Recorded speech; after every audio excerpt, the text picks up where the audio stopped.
Très chers amis, shalom à tous et à toutes.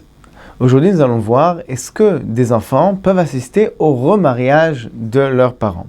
Dans le cas où un homme, une femme auraient divorcé ou bien qui sont veufs ou veuves et donc veulent se remarier. Est-ce que les enfants d'un premier mariage ont le droit d'assister au remariage de leurs parents? Alors quel est le problème? Effectivement, selon la halakha stricte, il n'y a aucun problème. Le Shulchan Aruch ne mentionne pas un pareil interdit. Il existe cependant une coutume, une habitude, un minhag, de ne pas assister au remariage des parents. Ce minhag est rapporté pour la première fois dans le livre des usages et coutumes de la communauté de Worms en Allemagne, la ville où Rashi était le Rav à son époque. Et dans notre génération, on retrouve également le Rav Eliashiv et encore d'autres décisionnaires qui disent qu'il est fortement déconseillé d'assister à un pareil mariage. Et on va essayer de voir ensemble pourquoi. Alors dans le cas d'un orphelin qui a perdu un de ses deux parents et le second parent veut se remarier, il peut sentir que quelqu'un d'autre va prendre la place de son père, va prendre la place de sa mère, c'est un étranger qu'il ne connaît pas et ça peut causer des tensions. Alors le jour du mariage, c'est pas bien de causer des tensions. Il vaut mieux que cet enfant ne participe pas au mariage plutôt que d'être là, d'être présent au mariage et de causer des tensions, d'entraver à la fête.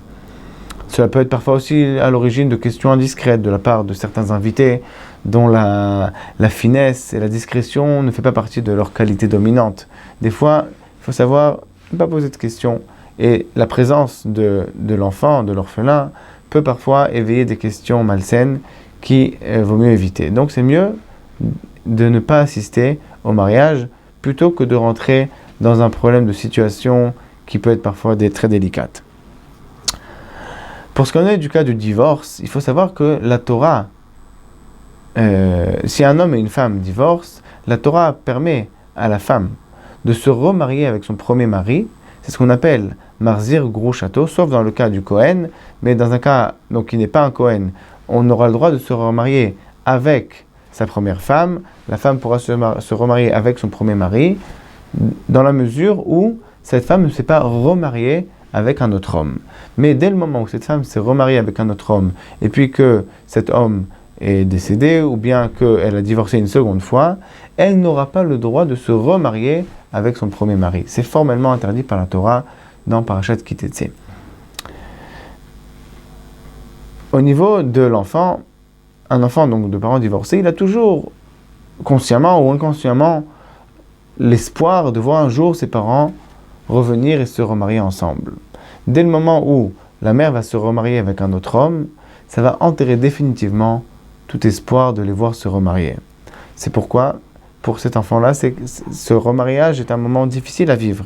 C'est donc, il aura du mal à se réjouir de voir sa mère se remarier avec un autre homme en disant « ça y est, elle ne se remariera plus jamais avec mon père ».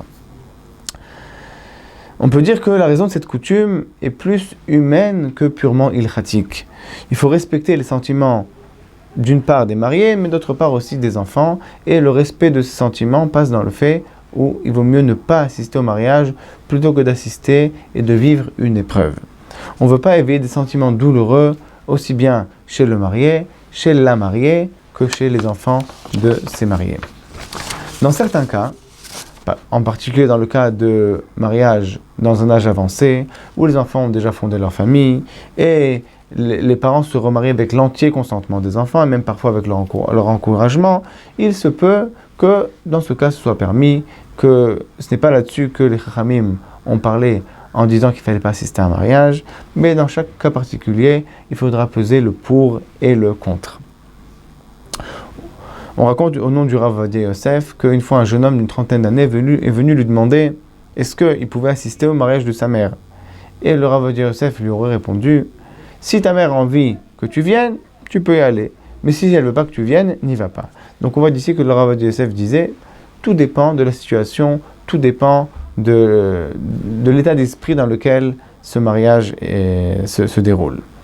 De façon générale, on peut dire que nos sages ont une très très bonne compréhension des sentiments humains et on peut leur faire confiance. Que s'ils ont dit qu'il ne fallait pas assister à un mariage pareil, ce n'est pas pour rien. Mais comme on l'a dit, il peut toujours avoir des cas particuliers. En vous souhaitant à tous et à toutes une bonne journée, que des bonnes nouvelles, Kol sason vekol simcha, kol chatan vekol kala.